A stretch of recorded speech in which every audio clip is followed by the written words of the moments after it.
Good morning. Thank you for allowing me to come speak this morning. Just out of curiosity, before we get going, I'd like to keep the whole presentation fairly informal. You know, if questions come up, I know a lot of guys don't like being interrupted. Interrupt me. You know, if you got questions or if I'm saying something that brings up a question, you know, I may say I'll get to that in a second, or you know, answer right then, or talk to you afterwards if it's something really unique. But yeah, feel free to ask questions as we go. Just out of curiosity of the folks that are here, how many of y'all already have drives on pivots or other parts of things? So, okay, quite a few of you. Just out of curiosity, are you using them with a transducer to control flow, or just walk up and tell it what speed you want to run, just in general?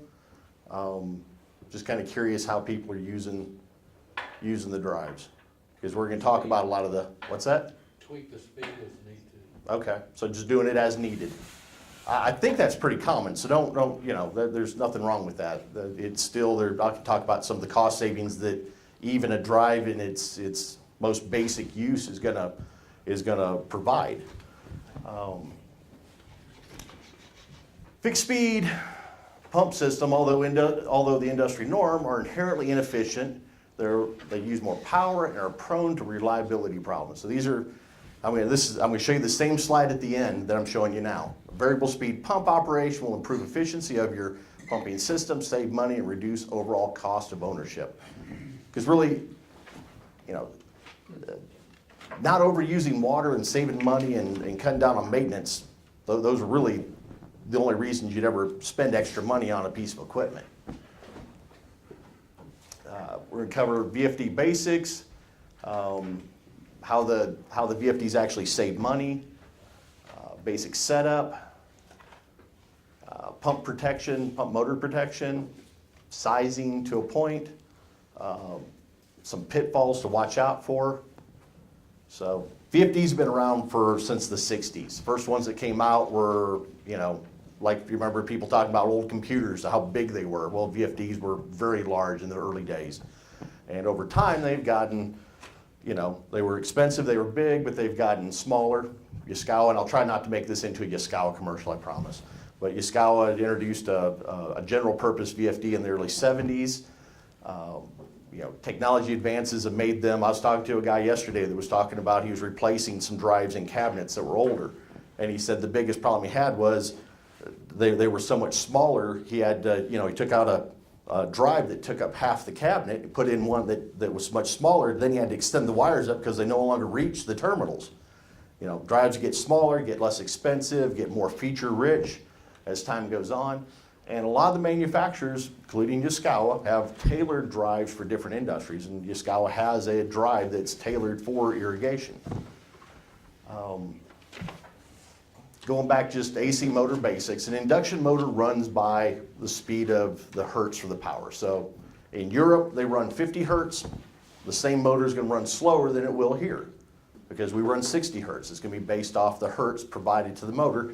It's, you know, the voltage is also important, but the voltage does not dictate speed. It has more to do with torque. So, you know, you start up you put a motor across the line, or, you know, use a pump panel where you're just putting power to the motor. It's going to come up and try to get to its full speed as fast as it can. So it's going to try to go from 0 to 60 hertz. No matter what the load is, it's going to try to get up to that speed as quickly as it can. And that's just, you know, part of induction motors and how they work. During that startup, you're going to see an inrush because that motor is not moving, but the power it's being given is at 60 hertz. So it's trying to get up to speed as fast as it can, and you're going to get an inrush of 600 to 800% full load amps for a short period of time. And that inrush is just part of every time you start up the motor. But your electric company may see that differently and actually put a demand charge on you. You know, it can stress the, you know, because now you've got your irrigation systems going from 0 to 60 hertz. I mean, so you've got water all at once trying to move as fast as it can, so you get water hammer. You get peak demand charges very possibly. Peak demand charges vary by utility. One co-op may do it one way, another one may do it another, Excel may do it another way, but most of them try to bite you on peak demand if they can. Because they're used to supplying, they're saying, I can supply you this much power, and for a period of time, you're pulling a whole lot more than that amount of power from them, and they feel they should charge you for that. Limited number of starts per hour, reduces the life of the system. That goes back on, if you've got a belt, going from the motor to the pump, every time it starts, it squeals. It's harder on belts, it's harder on motors, it's harder on pumps to have that instantaneous, trying to go as fast as you can startup. What a drive is going to do is it's going to take the 60 hertz coming in, comes into the drive, and we're going to allow you to vary that speed. And what we do is we actually, and I'm not going to go into real heavy detail on how a drive works inside, but we actually take the AC, turn it into DC, and then we've got some high-speed transistors that allow us to paint the output frequency, and we shove the pulses closer together, the motor goes faster, push them farther apart, the motor goes slower. Variable frequency drive. So we're changing the frequency of the hertz provided to the motor, allowing the motor to change speeds. Here's the basic diagram of AC in, turn to DC, clean up the DC, put out the output. So L1, 2, L3 in, T1, T2, T3 out.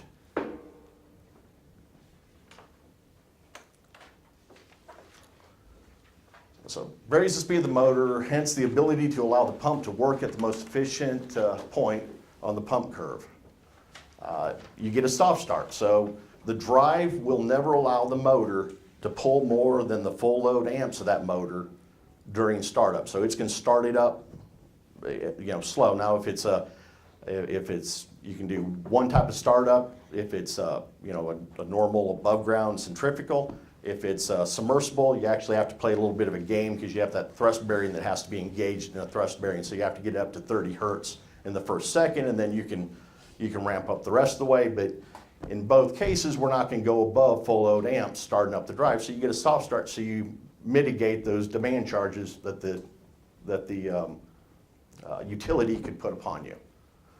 Reduces water hammer, just because it's not, you can spread that startup over a period of time and gain, you just have push the water in more gently, so you don't have the water hammer. And water hammer can be nasty. I've heard the utility guys talk about stuff just jumping, so depending on what you're doing, water hammer may or may not be something that you're concerned with, but it can be nasty. Provides protection, ground fault, phase loss, motor overload protection. So those are things that the drive's going to give you.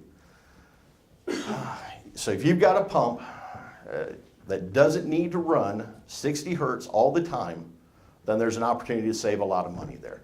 The way a lot of folks do it is they use a gate valve. They start it up, they use a gate valve, and that's the way they control pressure and flow from it. But the motors and the pump are sitting there working its heart out just so it can push up against a wall, and that wears the pump more. So if you don't need to be running 60 hertz all the time, then really a drive is something you should consider. Combining the irrigation pivots, and you're combining two technologies that increase the overall cost. Why? The pumping level changes. As the pumping level changes, the pivot nozzles have to be re-nozzled to avoid overwatering. The overwatering occurs. You use more fertilizer. When changing pressures back to meet pumping levels, the life of the pumping equipment is reduced. So, but that's stuff that a lot of folks are already used to living with, but a drive can help you in those ways. I wanted to talk about, I was talking to one of the guys here, and they've got a Yaskawa drive, and they run it at about 50 hertz, and they never really touch it much. They just run it at 50 hertz. There is still, even though they're not taking full advantage of the flexibility of what that drive can do, there's still cost savings in that for them. One, they can tweak it if they need to, but with, there's a thing called the Affinity Laws, but it's basically, it says that energy consumption follows the Affinity Laws, which means that flow is proportional to speed, pressure is proportional to the square of the speed, and the horsepower is proportional to the cube of the speed. So you take and run it would be like 48 hertz, just so it's a nice number. Let's say you're running at 48 hertz or 80%, because it's a centrifugal load, and this works for fans too, but that's a different, the fans and pumps actually work on the same principle. You actually end up only pulling about 51.2% of the power you would pull at full speed. Now your pressure is like 64% because it's going to be the speed squared, but the speed cubed gives you your horsepower. So, I don't know why you'd run at 30 hertz because I don't think you can move any water hardly at 30 hertz or half speed. But if you did, you'd only be pulling like 12 or 13% horsepower.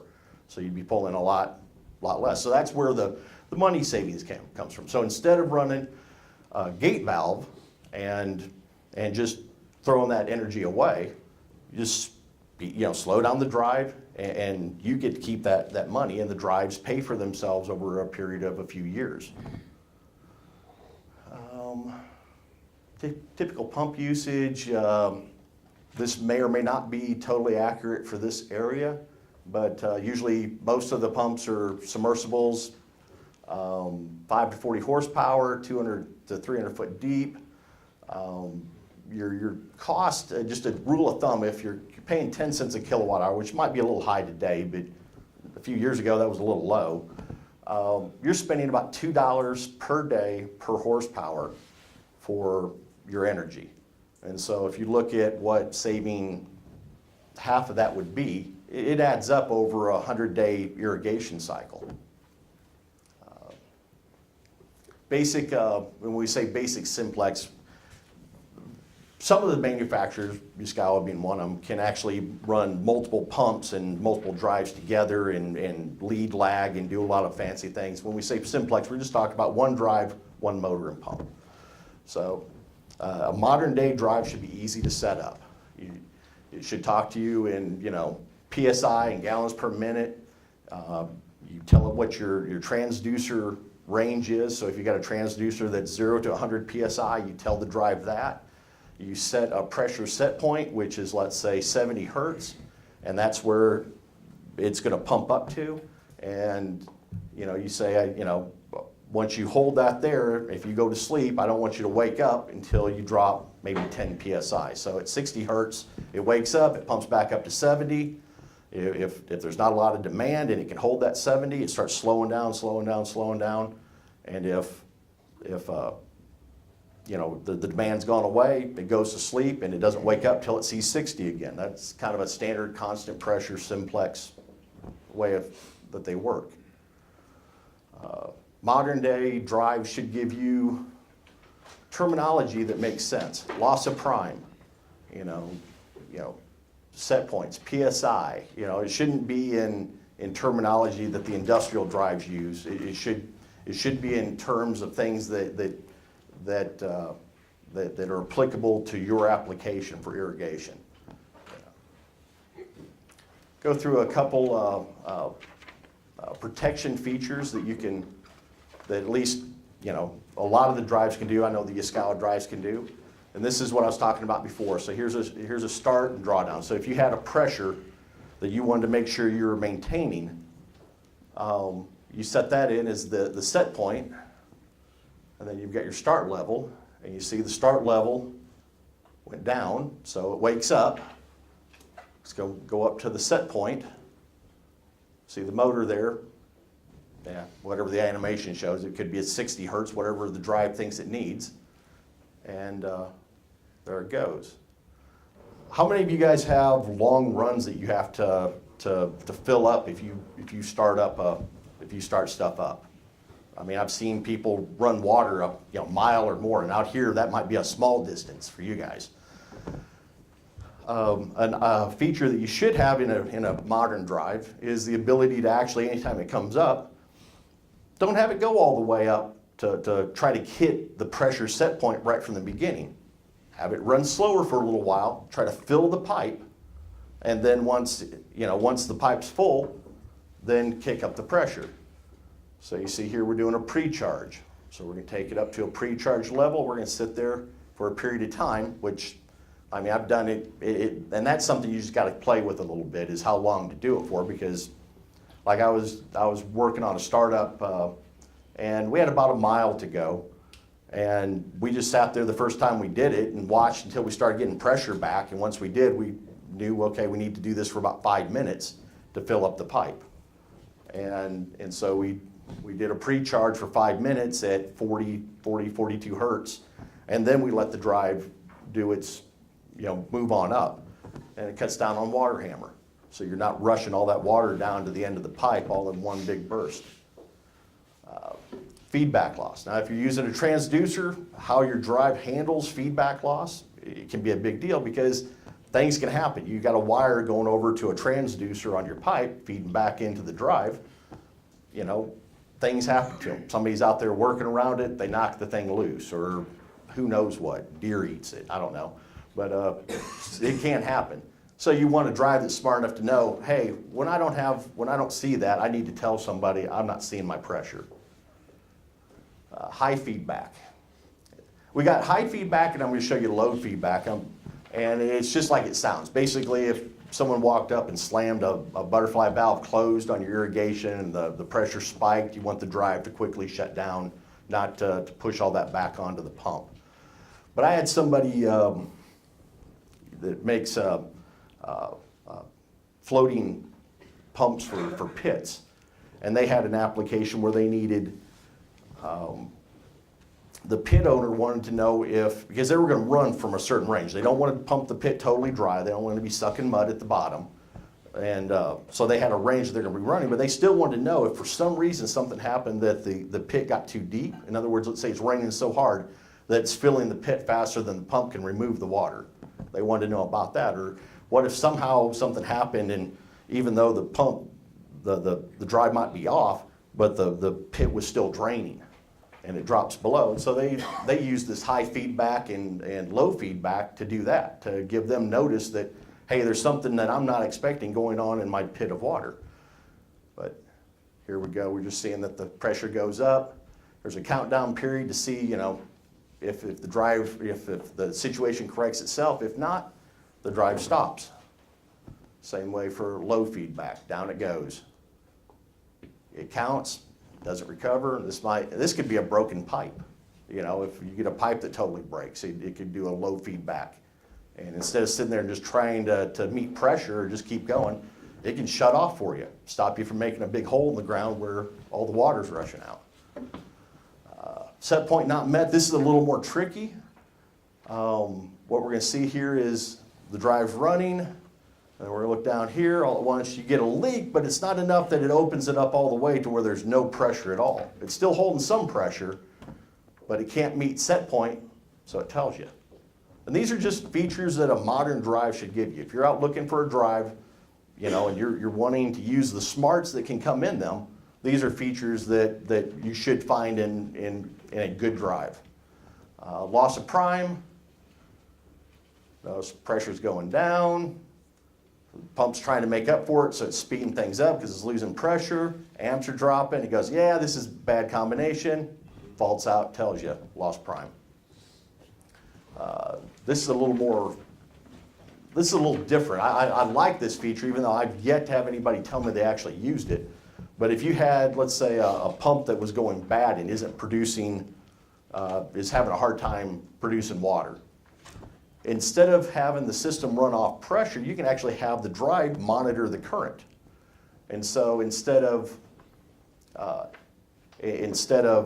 going off pressure, it's just going to monitor how much current that the motor's using and use that. And the idea there is that, hopefully you get some water out of the system until you get somebody in to repair it, instead of no water and being down maybe a couple days till you get somebody out there. Another feature, and I don't know if it's, in some places this is more interesting, we've got a periodic AntiJam capability where if it sees either it's running a little, pulling a little too much current or something, it can actually go into a mode and sit there and just turn back and forth the impeller. Now, something has to be enabled because you don't do this on a vertical hollow shaft. You never want to be going backwards with those. But for like a submersible, sit there and maybe you can knock out some rust or some dirt or something just by changing the direction of the pump for a short period of time. And so an AntiJam control can be useful. The sewage guys like this feature because they get solids that will cause them problems periodically, and having the drive having the ability to sit there and kind of grind stuff up to get it to move through is a benefit from them, but it can be for ag also. We talk real quickly about some advanced well monitoring, and essentially this is where we're using the drive to do two transducers. So we're going to put one on the suction side or the downhole side, depending on what kind of pump it is, and one on the output side for pressure. And a modern, good VFD should be able to do that, should be able to handle two transducers, have two different control loops, and monitor between the two of them to take care of more advanced situations. So as you can see here, we've got a transducer downhole, and then we got one on the output. And out here, it could be a little more interesting because if you've got this, if your water table is moving through the watering season and it's going down, you could get to where you want to know, hey, this is becoming a problem, and you can set it up to where the drive slows down, doesn't produce as much water, tries to match the recharge rate of the well, or you can have it turn off and wait till it gets back up to a certain pressure downhole and then come back on and run at full speed until that happens again. But you know, it's some capabilities that definitely can be useful in certain applications. Now you can use the same thing and do it just on the suction side. I actually had a guy in Hereford that I helped do a startup on that, and you guys, maybe one of you can tell me if this is common or not. I'd never run into it before, but he had 7 submersible wells, and he would go and turn them on depending on what he wanted to do. And then he had his pivots. So depending on how many pivots he wanted to run or what he was doing, he would turn on 1 through 7 of those. And he wanted our drive to sit at like a booster pump and monitor between 3 and 5 PSI on the suction side. And then, you know, if he turned on another well, he wanted the drive to see that pressure added, speed up, and then put out more water going out. And then if you turned one off, he wanted the drive to automatically sense that and slow down. And so we made it work. He wanted to measure between 3 and 5 PSI, but he had a 125 PSI transducer, but we still were able to make it work. It would have worked a little more smoothly with a transducer that was like 0 to 10 PSI, so you could see that range better, but we were able to make it work on the suction side. It worked real cool. I mean, it really did work, and I had to, it took some head scratching to figure it out, but a good drive gives you a lot of tools to work with to do those weird, and maybe, like I said, maybe it's not weird, I just never ran into it before, but those different applications. Summary of VFD protection, I mentioned it just briefly. You want a VFD to automatically understand thrust bearing. The drive that you scour ships for irrigation, it actually comes set up for a submersible from out of the box. Reason for that is if you start up a submersible with a VFD and you didn't take into account getting that thrust bearing lubricated in that first second, you're going to tear up your pump. It may take a little bit of time, but it will do it. So you want it, so it comes out of the box, it already knows I'm going to go up to 30 hertz in the first second, and then I'm going to ramp up more slowly, but I'm never going to run below 30 hertz so that I always keep that protected. Now, if you're putting it on a vertical hollow shaft, you can overwrite that and you can change it. You don't have to have it, but if you're running a submersible, you definitely want that. Other protections is no flow deadhead, loss of prime, well dry, high pressure, low pressure. Main line broke, we kind of showed that with kind of falls back into that high pressure, low pressure. Pump overcycling, coming on and off too often. Suction control monitoring, which is what I did for the guy that had the 7 submersibles. And then, sensing a jam. So just real quick, and I don't know, most of you guys have a distributor or someone that would probably be selling you the motor and the drive and everything, but things that are important in drive sizing is really what are the amps. We don't care about horsepower. We care about amps. What are the amps for the motor, and what are the full load amps, motor voltage, is it single phase or 3 phase, Type of pump, once again, that's because if it's submersible. Submersibles actually include, in their pump curve, they actually include a service factor in the pump curve. So when you're sizing, let's say a 15 horsepower, drive, or let's say it's a 15 horsepower, submersible motor and pump, you end up usually using a 20 horsepower drive, and that's because they've included the service factor in that motor's pump curve. So you have to add that in. And so we need to know type of pump and distance from the drive to the pump. Right here is talking about, usually that service factor is 15%. And some manufacturers actually go ahead and call out max amps, which is this together, and they give you one number. So they'll give you full load amps, they'll give you max amps, they'll do the calculation for you. But on submersibles, that's important. Not all motors share the same efficiency. That's why we're more interested in amps, because I found I found these faceplates on Google, but it made the point. These are all 30 horsepower faceplates. This one pulls 35 amps, full load amps. This one's 37, that one's 41. Well, that's a big difference. So you want to make sure your drive is sized for the amperage that the motor is going to pull, not for the horsepower, because that's subjective to the efficiency of the motor and the pump. Another thing to watch out for, and up here, this can be a bigger deal, is power. And this can actually affect even if you don't have a drive. If you've got an open leg delta, it's not friendly on motors. And I don't know how often you run into that, but what you look for is, three cans are good. One can is good. But when you get two cans, and you can kind of see in this picture where they're different sizes, they're actually making a phase with that. That's an open leg delta. Some people call it a wild leg. I've heard it called a lot of different things. But the problem with it is that third leg sometimes behaves itself. Sometimes it sits there pretty close to the other two legs and it's not a problem. Other times that thing floats around like the dickens, and it's hard on motors, it can be hard on drives. And so whoever's sizing the drive really should know what kind of power you have, and if it's one of these open leg deltas, because, after they take some measurements, we need to know whether we need to account for that phase moving around, because it can move out enough to where the drive thinks it's single phase. And so you may have to size it as single phase if it's really that bad. Power can wreak havoc on anything. You see down here in this picture, they definitely had a power issue. It's up to everybody to do what they're most comfortable with. For my utility guys, the guys that are, for water and sewage guys, I always put in lightning protection. Well, it's no surge protection, because there is no true protection against lightning strikes. If your drive gets struck by lightning, there's nothing we can do about that. But surge protection, something down the line happens, so we put surge protection in. And then the other thing that I put in for them is over voltage. You'll get, you drive around out here and you see, let's say, the cotton gin down the street here.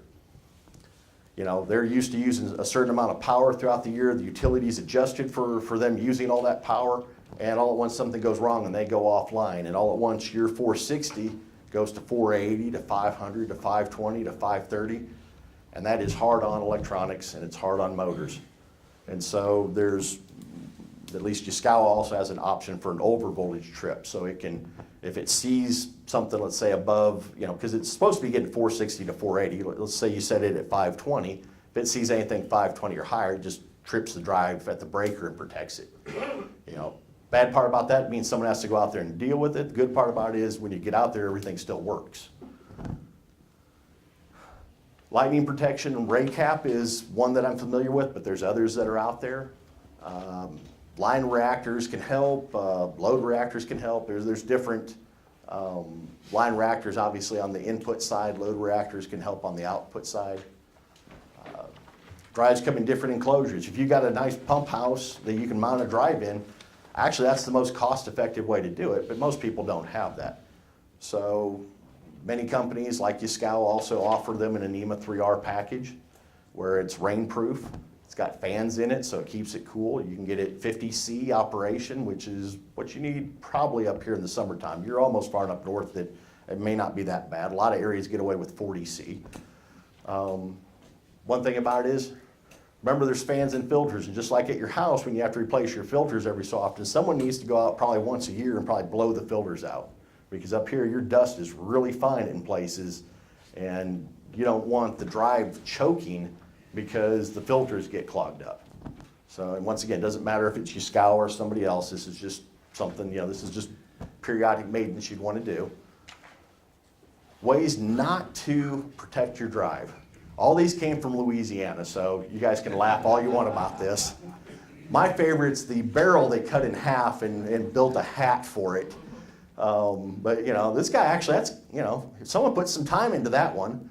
But these are all real. This wasn't set up. These were actually pictures from what were installed out in the field that somebody ran across and shot a picture of. The NEMA 3Rs, consider, like I said, your worst case ambient. 40s standard, 50s, 50 degrees C, which is 122 Fahrenheit, is optional. I usually recommend that. And then back to where we started.